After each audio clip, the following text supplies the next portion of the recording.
Yesterday, we introduced you to China's hand in Nepal, the ambassador who controls politics in Kathmandu. Tonight, we'll tell you all about China's operations chief in Hong Kong, the story of Carrie Lam, the chief executive of Hong Kong.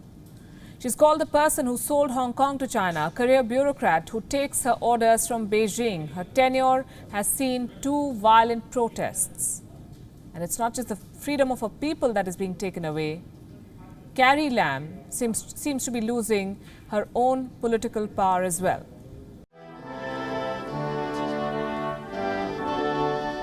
When the British left Hong Kong in 1997, no one saw the political ambitions of a local civil servant. Carrie Lam stopped dressing in Margaret Thatcher-like suits and began to don the traditional Chinese cheongsams. The shift in her allegiance was complete. Today, she is the chief executive of Hong Kong, the supreme leader of the island city's government. But history will judge her as the person who sold Hong Kong to China. She has choked her citizens with tear gas and bruised them with rubber bullets. Beijing admires Carrie Lam for this ability. A bureaucrat by training, she finds it easier to take instructions from her masters in China. Xi Jinping became the president of China in 2013. 1 year later, the Umbrella Revolution broke out in Hong Kong. China had proposed reforms to the Hong Kong electoral system. It wanted a bigger say in setting the chief executive of Hong Kong. Carrie Lam caught Beijing's attention. In 2017, she was chosen to be the chief executive of Hong Kong. She became the first woman to ever hold the position and was sworn in by Xi Jinping himself. Once she took office, she did Beijing's bidding, suppressing pro-democracy activists with an unprecedented force. In 2018, she banned the pro-independence Hong Kong National Party.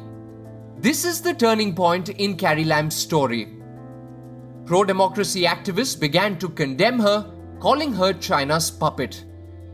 In mid-2019, the fears came true. Carrie Lam's government introduced the extradition bill. This was China's plan to instill fear in pro-democracy activists. Protests followed.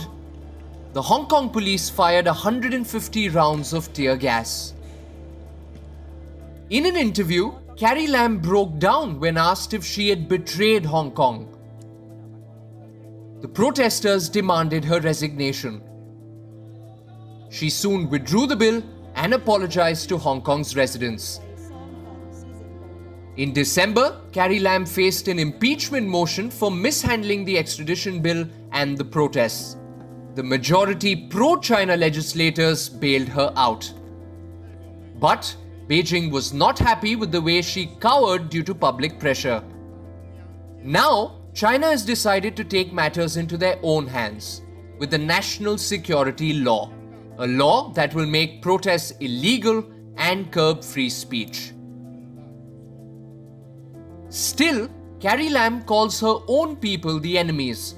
She's speaking for China, not Hong Kong.